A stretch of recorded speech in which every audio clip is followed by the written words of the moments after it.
جرأت کا نام ہے دیوبند والے، عالی مقام ہے دیوبند والے، جرأت مجھے پکارتا ہے تو میں کہتا ہوں حاضر ہوں، اے میرے بندہ میں حاضر ہوں، اے میرے بندہ میں حاضر ہوں، اے میرے بندہ میں حاضر ہوں۔ کوئی گنہگار اگر مجھے پکارتا ہے تو میں 3 مرتبہ آواز دیتا ہوں۔ کتنا بڑا اللہ غفور رحیم، اللہ کتنا بڑا غفور رحیم ہے۔ عزیز دوستوں اور بزرگوں، بڑے بڑے کی توبہ اللہ قبول کیا، لیکن اللہ سے مانگو تبھی تو۔ اللہ کے پاس سب کچھ ہے، اللہ سے مانگو گے کبھی تو۔ حضرت عمر رضی اللہ تعالی عنہ اللہ کے رسول صلی اللہ علیہ وسلم کے پاس تشریف لا رہے تھے۔ راستے میں ایک آدمی کو دیکھا، ایک نوجوان کو دیکھا کہ بہت زیادہ رو رہا ہے۔ پوچھا کہ کیا بات ہے، پوچھا کہ کیا بات ہے، کہا کہ مجھ سے ایک بہت بڑا گناہ ہو گیا ہے۔ وہ کہتا ہے کہ مجھ سے ایک بہت بڑا گناہ ہو گیا ہے، اس لیے میں رو رہا ہوں اور پھوٹ پھوٹ کر رو رہا ہوں۔ جب عمر رضی اللہ تعالیٰ عنہ اللہ کے رسول کے پاس تشریف لائے تو روتا ہوا، اللہ کے رسول نے کہا کہ عمر کیوں رو رہے ہو، کیا بات ہے، کیا پریشانی ہے؟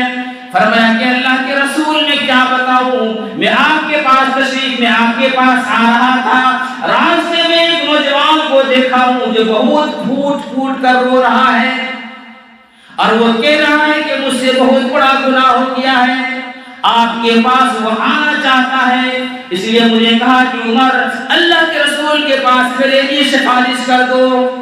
اے اللہ کے رسول، مجھے اس کا رونا دیکھ کر ترس آ گیا ہے، اس لیے مجھے بھی رونا آ گیا ہے۔ اس واقعہ کو ذرا دھیان سے سنو۔ فرمایا اللہ کے رسول نے اس کو بلاؤ۔ اللہ کے رسول کے پاس جب وہ جوان آتا ہے تو روتا ہوا آتا ہے، اور اللہ کے رسول کے پاس بھی پھوٹ پھوٹ کر رونے لگا۔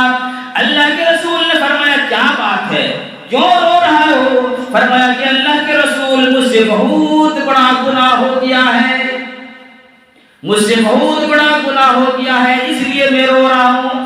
اللہ کے پاک نبی نے فرمایا کیا یہ زمین آسمان سے اور زمین یا آسمان بڑا ہے یا تیرا گناہ بڑا ہے؟ وہ انسان کہنے لگا اے اللہ کے رسول میرا گناہ بڑا ہے، میرا گناہ بڑا ہے۔ پھر اللہ کے رسول نے پوچھا کہ یہ ذرا بتاؤ کہ اللہ کے عرش بڑا ہے یا تمہارا گناہ بڑا ہے؟ وہ انسان کہتا ہے کہ اللہ کے رسول میں تو یہ سوچتا ہوں کہ میرا گناہ بڑا ہے۔ پھر اللہ کے پاک نبی نے کہا کیا تو نے شرک کیا ہے؟ یہ سب سے تو چیزوں سے بڑا تو شرک والا گناہ ہوتا ہے۔ فرمایا اللہ کے رسول نہیں میں نے شرک بھی نہیں کیا، میں شرک بھی نہیں کیا۔ پھر اللہ کے رسول نے پوچھا کیا تم نے کسی کو قتل کیے ہو؟ فرمایا کہ اللہ کے رسول میں نے کسی کو قتل بھی نہیں کیا۔ پھر اللہ کے رسول نے پوچھا بتاؤ جب یہ سب بھی نہیں کیے ہو پھر بتاؤ تمہارا گناہ کیا ہے؟ اور بجلا محلے کے روشن ضمیروں سنو اس بات کو، کیا انہوں نے کہا، کیا انہوں نے کہا؟ فرمایا کہ اللہ کے رسول میں ایک چور ہوں، اور کیا میں چوری کرتا تھا؟ فرمایا کہ میں کفن چور ہوں۔ جب کوئی مرتا تھا اس کے بعد رات ہوتی تھی میں اس مردے سے کفن کو اتار لیتا تھا اور لے جا کر بازار کے اندر وہ کفن کو بیچتا تھا اور اسی سے میں اپنے ضرورت کو پورا کرتا۔ لیکن فرمایا کہ اللہ کے رسول ایک دن ایسا ہوا کہ ایک انصار کی ایک خوبصورت لڑکی کی موت ہوئی۔ چند دن پہلے ایک انصار کی ایک لڑکی کی وفات ہوئی، اس کو قبر کے اندر دفن کر دیا۔ میں حسب معمول اس کے کفن کو چوری کرنے کے لیے قبرستان پہنچا اور قبر کو کھودا۔ میں نے اس کے قبر کو کھودا اور جب میں نے اس کے کفن کو اتار لیا، اے اللہ کے پاک نبی میرے اوپر شیطان غالب ہو گیا، اور میں اس کو پیچھے پلٹا اور میں پیچھے پلٹ کر پھر قبر کے اندر اترا اور اے اللہ کے نبی میرے اس مردے لڑکی کے ساتھ زنا کیا۔ فرمایا کہ اللہ کے رسول جب میں اس لڑکی سے زنا کر کے اترنے کیا کہ قبر سے وہ باہر نکلا تو میرے کانوں کے اندر ایسی سنائی دی کہ جیسا کہ یہ لڑکی بول رہی ہو، اور فرمایا کہ اے اللہ کے بندے تو نے مجھے تمام مردوں کے سامنے ننگا کر دیا اور کل قیامت کے دن اللہ کے حضور میں غسل جنابت پر کھڑا ہونے پر مجبور کر دیا۔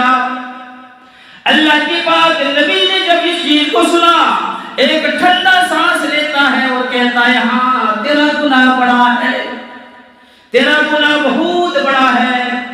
اتنا اللہ کے پاک نبی کی زبان سے سننا تھا، وہ نوجوان وہاں سے نکلتا ہے اور سیدھے پہاڑ کے اندر چلا جاتا ہے، کہتا ہے کہیں ایسا نہ ہو کہ اللہ کے پاک نبی کی زبان سے کوئی میرے لیے بددعا نکل جائے اور میں ہلاک ہو جاؤں، اس لیے پہاڑ کے اندر چلا گیا اور پہاڑ کے اندر جا کر اللہ تبارک و تعالیٰ سے اپنے گناہوں کے معافی مانگنے لگا، آہوزاری کرنے لگا، رونے لگا۔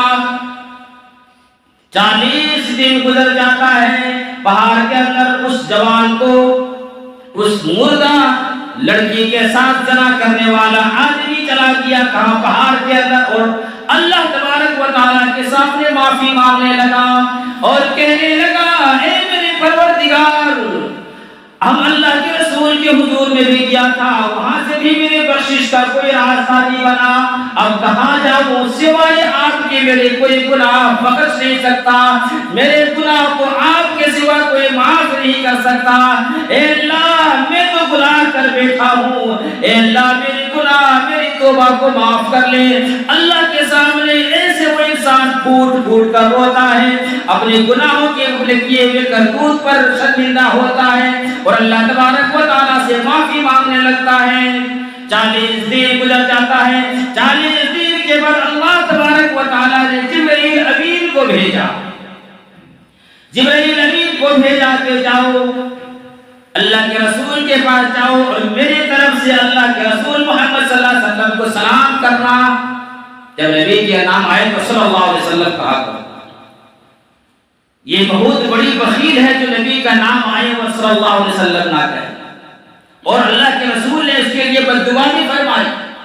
اس لیے جب بھی اللہ کے رسول جناب محمد عربی صلی اللہ علیہ وسلم کا نام آئے تو کم سے کم صلی اللہ علیہ وسلم کہا کریں، بات سمجھ میں آئے سبحان اللہ کہیں تاکہ مجھے سمجھ میں آئے کہ آپ لوگ جاگ رہے ہو ابھی، ابھی تو کہنے والے کو کچھ ہمت ہوگی، آپ لوگ سر نیچے کر کے بیٹھ گئے ہوں گے، اس لیے کبھی قبرستان میں بیان کر رہے ہیں، سبحان اللہ کہو گے، الحمدللہ کہو گے، کہنے والے کی زبان چلتی ہے، ایک مرتبہ سبحان اللہ کہو گے، یہ زمین و آسمان کی خالی جگہ کو اللہ ثواب سے بھر دیتا ہے، کہو سبحان اللہ۔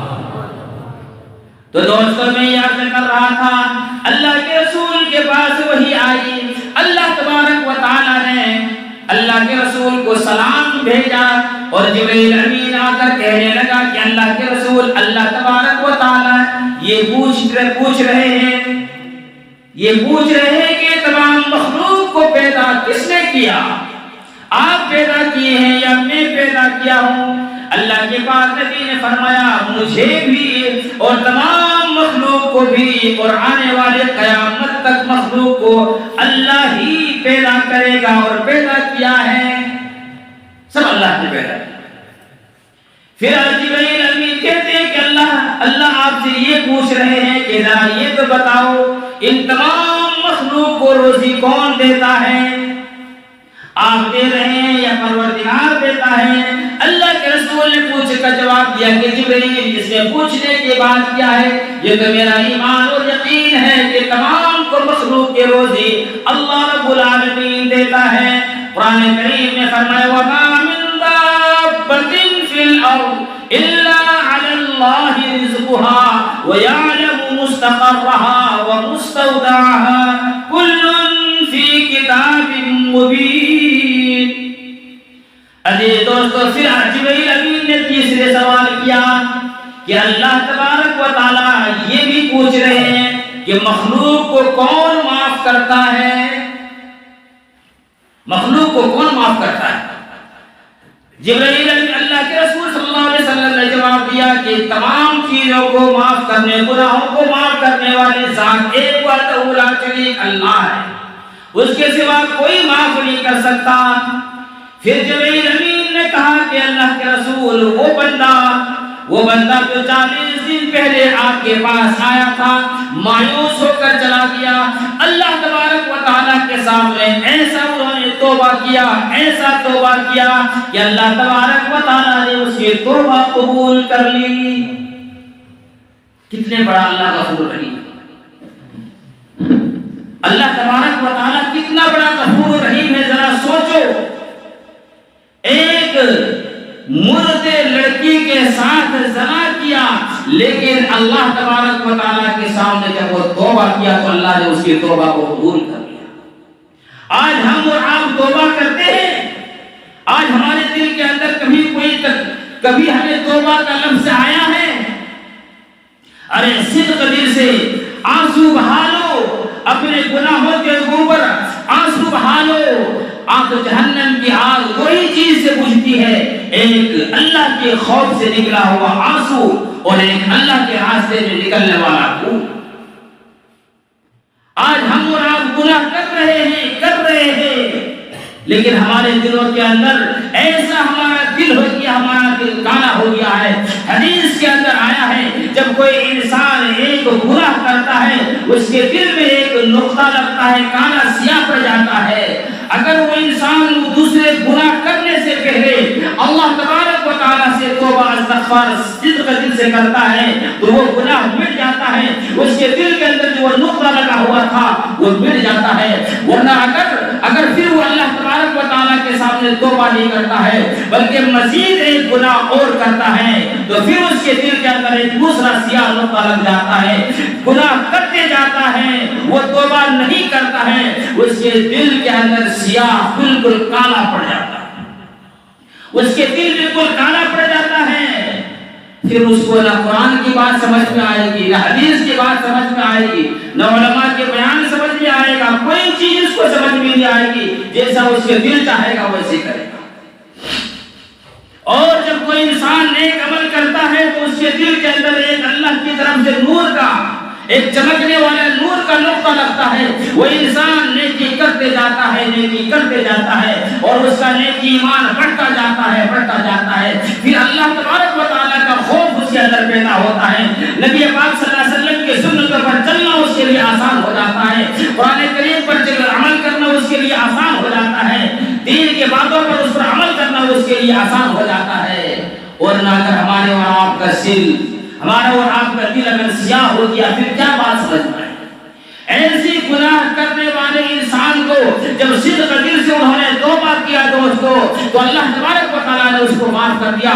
پھر اللہ کے رسول صلی اللہ علیہ وسلم نے ایک صحابی کو بھیجا کہ جاؤ اس کو بلاؤ اور اس کو خوشخبری دو کہ اللہ نے تمہاری توبہ کو قبول کر لیا ہے اور تجھے معاف کر دیا ہے۔ اتنا بڑا اللہ کا فضل ہے۔ ارے مانگتے تو دیکھو ہمیں اور آپ کو، جب کوئی انسان ایک مرتبہ اللہ کہتا ہے اور اللہ کا مزہ جب وہ چکھ لیتا ہے تو دنیا کی ساری چیز اس کے لیے بیکار لگنے لگتی ہے۔ آج ہمیں اور آپ کو اللہ پر یقین ہی نہیں ہے۔ صحابہ کرام رضی اللہ تعالیٰ عنہ میں کہ اللہ کے رسول کی باتوں پر یقین تھا۔ مشہور حدیث ہے کہ اللہ کے رسول صلی اللہ علیہ وسلم نے جب یہ اعلان کیا کہ نماز کے اندر ایسی طاقت ہے کہ نماز پڑھ کر انسان جو بھی اللہ تبارک و تعالیٰ سے مانگے گا اللہ اس کو ضرور دے گا، لیکن نماز تو نماز ہو۔ فرمایا وہ ایک صحابی گھر آتے ہیں اور اپنے گھر والی کو، اپنی بیوی کو پوچھا کچھ لاؤ کھانے کے لیے۔ فرمایا گھر میں لاؤ گے کھانے کے لیے تبھی تو میں بناؤں، کچھ ہے نہیں تو کہاں سے میں لاؤں گا؟ فرمایا کچھ نہیں ہے۔ فرمایا نہیں۔ کہا گھر کے اندر پانی تو ہے؟ فرمایا ہاں۔ کہا لاؤ لوٹا میں پانی۔ کیا ایمان تھا صحابہ کا دوستو؟ کہا لاؤ پانی، اور پانی لایا اور وضو کیا، اور وضو کرنے کے بعد 2 رکعت نفل صلاۃ الحاجہ پڑھتا ہے اور اللہ تبارک و تعالیٰ کے سامنے دعا کرتا ہے، اللہ ہم بھوکے ہیں ہمیں کھانا دو، ہمارے کھانے کا کچھ انتظام کرو. اور دعا کر کے گھر آیا, فرمایا کچھ گھر کے اندر ہے, فرمایا کچھ بھی نہیں ہے. کہاں لائے نہیں ہو تو کہاں سے رہے گا؟ فرمایا یہ ہو نہیں سکتا ہے. اللہ کے رسول صلی اللہ علیہ وسلم کی زبان سے جو بات نکل گئی وہ ہو کر رہے گا. میرے وضو میں ہو سکتی ہے کمی ہو, میری نماز کے اندر کچھ کمی ہو. آج ہم اور آپ وضو کر رہے ہیں, وہ ٹیم کتنا رن بنایا, وہ کس کا وکٹ کتنا کیا, وہ ایسے بولتے ہوئے تو وضو کر رہے ہیں. نماز پڑھ رہے ہیں, کہاں نہ تسبیح بس نہیں معلوم, الحمد شریف پڑھیں گے کیا پڑھیں گے, ذہن کہیں اور ہے. ایسی نماز کیا دے گا, ایسی نماز کیا ملے گا؟ نہ وضو ہمارے صحیح ہے, نہ نماز ہمارے صحیح ہے, نہ تسبیحات ہمارا صحیح ہے, نہ ہمارا